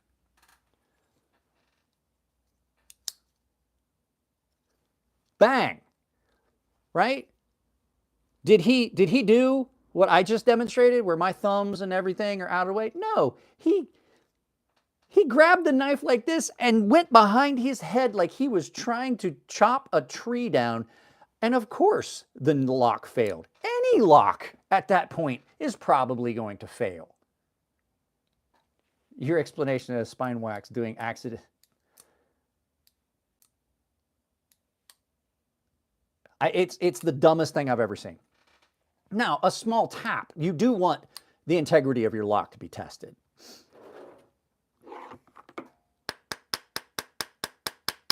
all the harder because guess what? Oh, he cut the shit out of himself. That knife slammed shut and cut him here. I had gloves on. I didn't think it was. This knife came about as sharp as any knife I've ever had when it came out of the box because I bought mine brand new. This was not a gift from a company. I like this knife enough that I bought it. When he spine whacked that, it slammed shut on his hand and cut him. And I was like, and my buddy and I were watching, he was like, ooh, and I'm like, fucking good. Good. Good. You deserve that. But you do want to make sure that your lock has integrity. When we say spine taps, and I blame Forged and Fire for this, the way they were testing things. This is a relatively decent tap, right? All you're wanting to do is make sure that lock's not going to slip, right? An even better test is not a spine whack. And I do this, like I said, I'm a big guy. I'm 6'3", 230 pounds. I have lifted weights. I'm out of shape now, but I have lifted weights since I was like 17 years old. And I was a wrench turner in the Navy. I carried 50 cal machine guns. I did construction. I'm not weak. And so the thing is, I can impose a lock failure on a knife simply by doing this. By pinching here and lift and pushing up. And if you feel that lock start to slip, you stop. Because that means that lock is probably going to fail. I have had locks fail that test. And I've talked about it in videos. Grabbing the knife and finding a way to put tension or pressure, constant pressure, making sure that your fingers are out of the way, pinching here, and pushing up against the lock. If you feel the lock start to slip off of the lock tang, stop, because that lock will fail. Doing a light tap like that. The reason you don't want to do that is because you don't want to be using your knife and then turn and hit, like say you're working on something in an enclosed space and you've got the knife in your hand, you're cutting and you turn, you've got the knife in your hand like this and you happen to hit a door frame. Or you're underneath a car cutting a piece of tubing and you happen to hit the exhaust. You don't want that knife to slam shut on your fingers. Even a slip joint has a prevention on that. Even if I'm using this knife and I happen to turn, it's going to go that far and stop. And at that point, you're going to go, ooh, I pooped a little, right?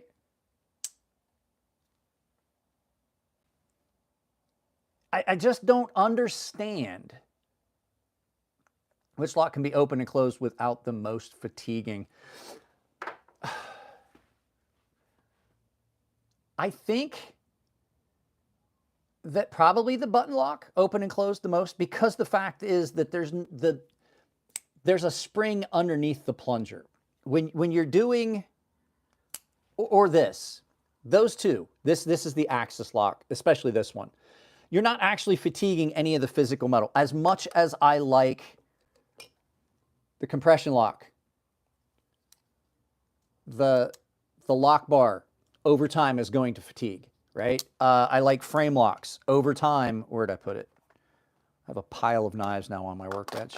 Over time, on this titanium lock bar, you're gonna have fatigue.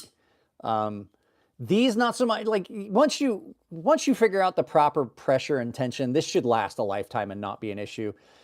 But I would say probably a button lock. Probably the button lock and then like this axis lock, because the thing is, there's a spring on, this is the ram lock, especially this type of axis lock. This is the ram lock from Microtech. And so none of this is going to fatigue except that spring. And so you could easily find a replacement spring. So the only thing that's getting compressed and would fatigue is that spring. So you can see how that works. That spring pushes it across and it drops into that tang. And so, or drops across that tang, the lock tang. So I would say those two. The axis lock is a very good design. Unfortunately, Benchmade just does it for shit. They designed one of the best locks you could come up with and then just decided they were going to make their knives so poorly that no one wants one of their knives. Are Gerber knives overrated? Yes. Yes, they are. In my opinion. They're not horrible. Like, I mean, they're still just your average run-of-the-mill Chinese-made knife, like a lot of the knives you see on my channel. There are some knives out there that are Chinese-made that are insanely good. And I wish that I could say that about all American-made knives. There are also some American companies that are insanely good. This is probably one of the best knives I've ever purchased. This is the best knife I've ever purchased. Both of these, American-made, Golden, Colorado, and then I forget where Tony's making knives. Marfione, Tony Marfione's making Microtex now. This is the best knife I've ever owned. This is by hands down the best knife I've ever owned. You can get a great knife from a lot of places. You just got to be careful. You know, it's Gerber knives these days. I think they are starting to make some of their newer stuff. They are making it stateside. I know Schrade was doing some of that too. But you know, I purchased one Benchmade knife and it took me all day to correct it. Oh yeah, they're horrible.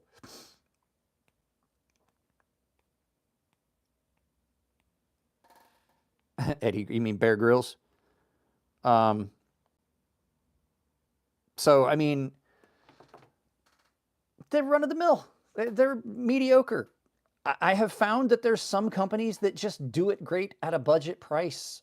Some of these companies aren't like really trying to do all the bells and whistles. Cold Steel.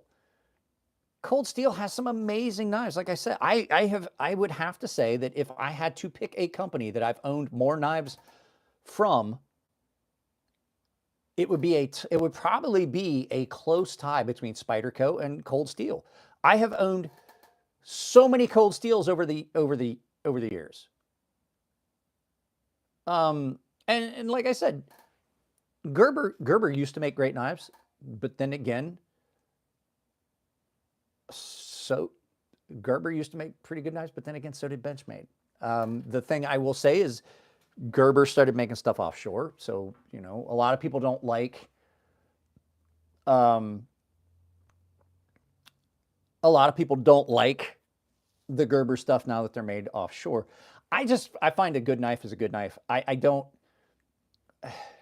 like everybody gets all up in arms about buying Chinese knives. And I'm like, look, first of all, most of the knives you see on a channel, I don't buy. Companies send them to me.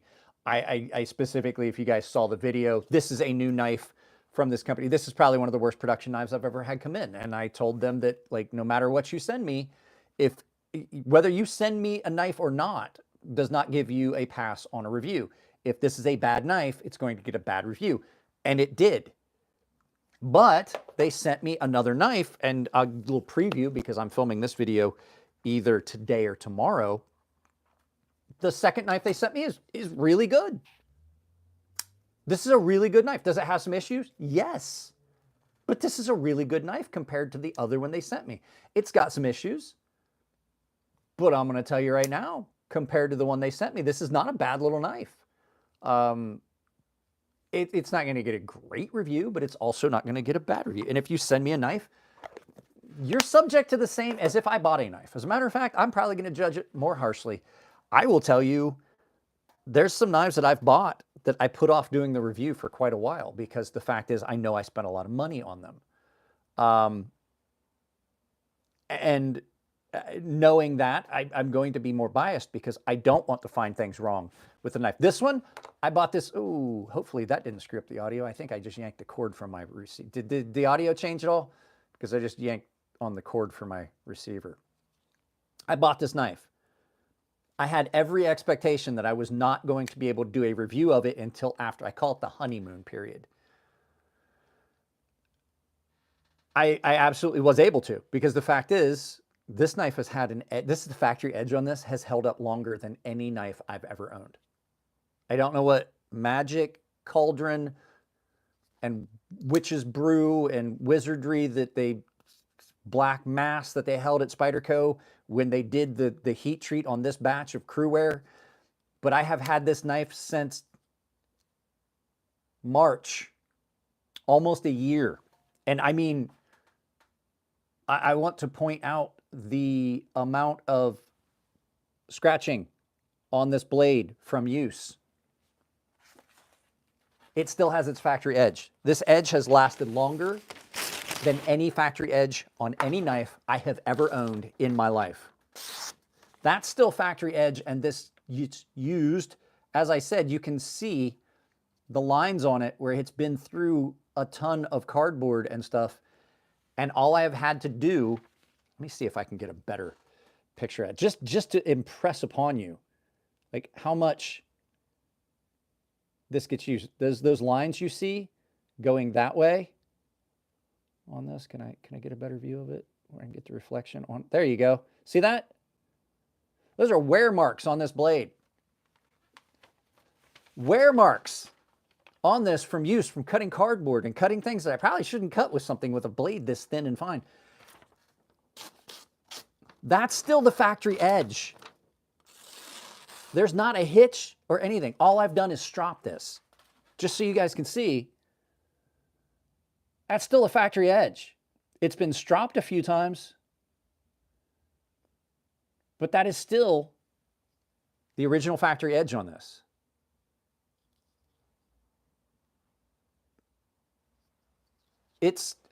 The thing is, crewware is not hard to sharpen. I own a couple knives in crewware.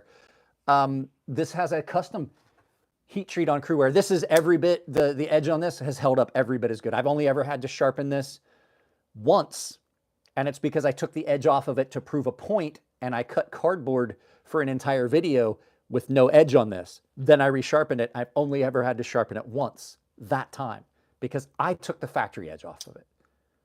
So it's not going to be hard to sharpen. Crewware is incredibly friendly to sharpen. It's just holding up incredibly well. And like I said, whatever black mass they did and sacrificed a goat or whatever, is it getting to a point where it probably could use a sharpening? Yeah, it doesn't sound as smooth, but this is basically phone book paper. Super knife?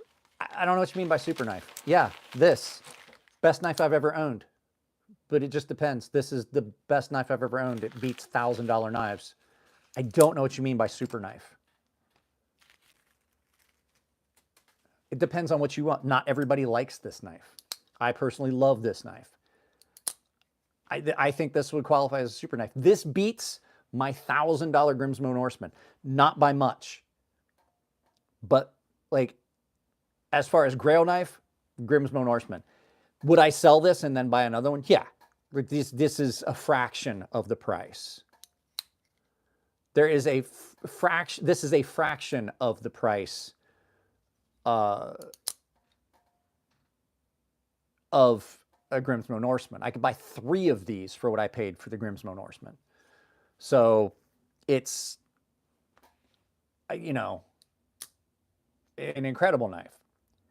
Is it, like when you look at value, that's what puts this well above. The Grimsmo Norseman is ostensibly a better knife. Like it is much better milled. It is so much finer tuned of a knife. Like it is the gold standard, but it is also a $1,000 hand-built custom knife that they make every part of it in the shop.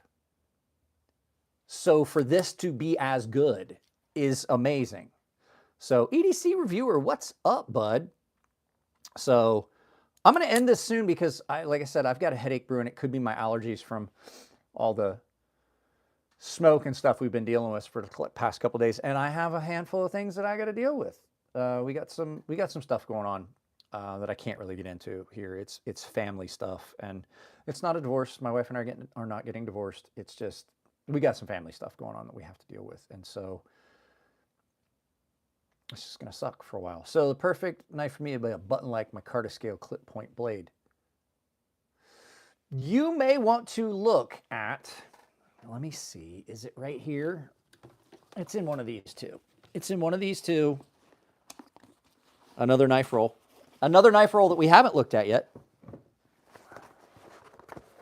Is it this one? Yes, it is. A button lock clip point. I can get you close. I can get you, remember we talked out about a button lock, micarta scale, clip point, pick 2. I can get you close. I can get you on that pick 2 scale. Let me close this back up. for now. I'll put everything away later. I got my knife roll here. Button lock, micarta scale, drop point. Big letter XL. Our Damascus knives for show. Depends on the type of Damascus. I talked about this. Raw head Rex. When people talk about, we can finish up on this topic. I don't mind talking about this because it irritates me that people will tell me I'm wrong, even though I've studied knife making and things like that, because I was a knife maker and I had to learn a bunch of this stuff.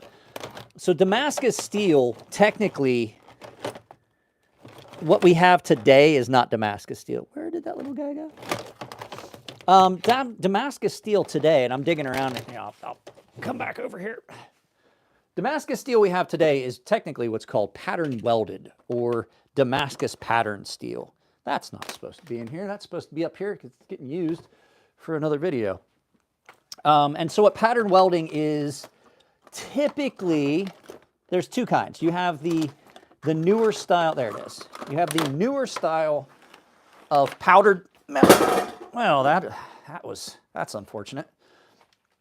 I knocked my bar stool over. So what pattern welded steel is two dissimilar metals that are put together and then they're folded and they give you, and I have one of those. I'll show you on that kitchen knife. So it's two dissimilar steels. Now this is different because this is cord, but so what they do is they take two different types of steel and they fold it together to get a pattern. Now on this one, there is a core in the middle that is your actual cutting steel, as you can see. See all the layers? That is folded together and pounded and then folded and then pounded and folded and pounded. And it gets you a pattern in the steel. True Damascus steel was a Wootz style steel or a crucible steel, where the material was just it was all in a big cauldron, and the constituent elements were put in, and then there would be a pattern that arose when it would cool. The carbides and some of the elements just didn't mix 100%, and you get this pattern throughout. It was a very, very good steel, but that's what Damascus steel was, made in the Damascus region. What we have today is just patterned steel like this. Now this is powdered metallurgy, which means that they basically deposit, you can see it here, they deposit these two steels that are super, super similar. They're basically the same steel. One just has a tiny amount more carbon. And they have these nozzles. They go back and forth and they're depositing two, so it's like two nozzles, right? One is depositing the steel that is higher in chromium, and the other one is lower in chromium, higher in carbon, but they are basically the same steel. So they deposit it in a pattern, and then as it finishes, then they roll it, it becomes one constant piece of steel, and then when you grind it, you expose that material, and then you etch it in acid, and one of those two steels will color a little bit differently than the other, and the acid will affect it. Now, here's the thing. This is one solid piece of steel. What you get on something more akin to this, if you were to get just completely folded, you have problems. That's not one solid piece of steel. That's all been welded. You know what I'm saying? It's all been folded and etched. They're folded and welded and folded and welded and folded and welded. And you get delamination and pockets that form in it. And if you've ever watched Forged in Fire, you're going to hear what I'm saying. It is the dumbest material to make a knife out of. So not only do you have to worry about, did your forge welds take and things like that, when you heat treat that, those two dissimilar metals that you're using when you're doing like 2N56 and 1095, right? So you get those materials that go together. They don't harden to the same level, and so now you have spots of that steel where they're folded together where it's not the same hardness. So 2N56 doesn't harden the same as 1095. 1085 would be because 2N56 is your high nickel content steel. High nickel content steels typically don't harden very well. 1095 won't get hard as the hubs of hell. And so when you're using that knife, because it's all for decoration. Where you're using that knife, what'll happen is parts of that blade are going to wear differently. Parts of that blade may chip away because now you've got two dissimilar steels that may not have gotten completely forge welded together. And when you sharpen it, you're going to feel it, that parts of that blade address the stone differently because parts of the blade are harder because it's two folded steels. It's garbage. It's all garbage. And anybody that tells you that, well, it's folded, so it's stronger, it's better, that's why the Japanese did it. It's not true. The Japanese did it because they were using shitty steel. The steel that their swords were made of was possibly the worst steel you could get. It was made from black sands. It was tomahogany, which is a very, very dirty steel, made from steel, from the iron-bearing sands that they would find. They would dig it up, and it was this black sand. It was heavy in iron, and they would melt away all the impurities in a big forge and melt it down into a foundry area, and it would come out in this big chunks as a bloom, and then they would have to take that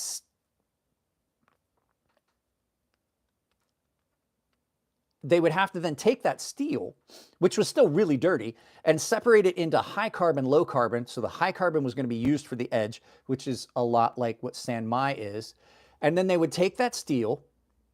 I'm not a redneck, I'm a hillbilly. Rednecks are usually really racist. Do you know the difference between a redneck and hillbilly? Rednecks and hillbillies. Hillbillies raise livestock. Rednecks get emotionally involved. There's pet names, jewelry gets exchanged. Goat fuckers.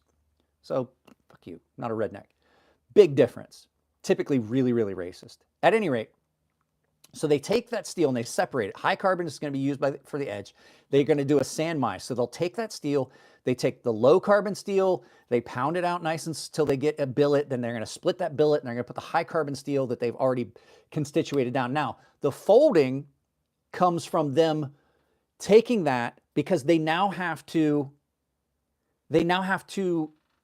take that, all the slag and dirty parts of the steel from this bloom, like it's almost like a sponge. Hey,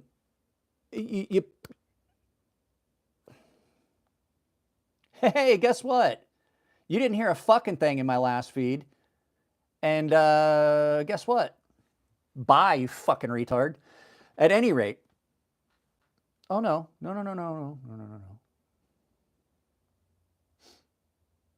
There we go. There you go. Bye. So at any rate, they would take that steel and then the bloom, which just looks like a sponge, and they would get it pushed down until it was a solid piece. Then they would put it all together and they would fold it, because then it allowed you to take the carbon and evenly distribute it. They found out that there was a pattern after, when they were doing the polishing and things like that. And they're like, oh, hey, pattern. That's when it started. Then they accentuated it because Japanese people like the aesthetics of things. So the folding was a way to make shitty steel better. It doesn't do anything for good, high-quality steel these days. If anything, it makes it weaker, because now you're inducing a lot of stress. You can have problems with the billet, like having a lot of stress in it if you don't relax it properly. It is a time-consuming way to make a knife that is not as good. I made one knife in Damascus steel, Alabama Damascus, forge welded steel, and I will never make another one. It warped doing something that it shouldn't have. There was no reason for it to take the bend that it did. At any rate, back to what I was getting at. There's so many falsehoods that come out that, oh, well, they folded the steel a million times and it changed the structure. No, all it did was even the distribution of the carbon throughout. And it removed the impurities, because every time you would fold that slag that comes to the surface of the steel were impurities in the steel that were coming to the surface. So you wind up as a purification method. It just happened that it looked cool, and you got a pattern very similar to this. True Damascus is not forged welded. It's not folded. It is absolutely poured into a blank. And then when it's forged out and it's cleaned up, you will see the undissolved carbides and things like that are throughout the steel. Stresses, corrosion prone, welding faults, possible cold shuts. Yes, there's so many things that can go wrong with forge welded Damascus steel. So I may, if you guys have not already followed me on Instagram, or not, I'm sorry, not Instagram, on Rumble.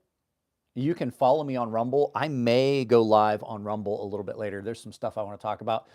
I try to keep things here at least PG to a point. Longer live feeds, like after the first beginning, I do have a tendency to start and get wound up. But all of my videos are pretty much G-rated. I don't curse very much in my videos. There may be some innuendos and things like that that adults would get, but I do have younger subscribers, so I try to keep it some PG, at least PG-13. But if you want unadulterated opinions of what I think about what's going on in the world, you may want to go over and follow me on Rumble. Just search Crazy Sharp on Rumble. I may go live over there here a little bit later. I have a lot of things that I'm upset with in the world, and I think I need to get some of the poison out. So, guys, that's it. I have to get off here. My wife will be home momentarily, and I have a hell of a mess to pick up. I just got to make sure that I did clean up the kitchen. So, guys, I love you all. Keep it clean in the comment section. Check out all the videos on the channel. Check out the affiliate links down below. If you want to support the channel, I have a membership, but the affiliate links work great. Please drop a like on your way out. And if you want to drop a super chat, greatly appreciated. Consider it a tip if you enjoyed the content and the knowledge, even if it may have been in an erratic ADHD format where I squirrel. See you guys later.